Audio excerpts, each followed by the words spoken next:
দুবাইয়ে সম্প্রতি men's award পেয়েছেন চলচ্চিত্র নির্মাতা আলী জুলফিকার জায়েদি।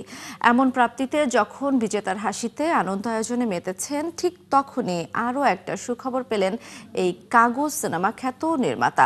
তিনি Russian institute of cinema and performing arts award জিতলেন।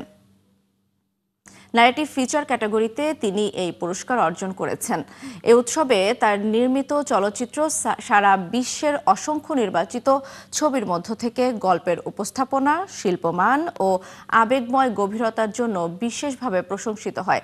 মূলত সৃজনশীলতাকে এগিয়ে নিতে বিশেষ ভূমিকা তাকে এই অর্জন পেতে সাহায্য করেছে।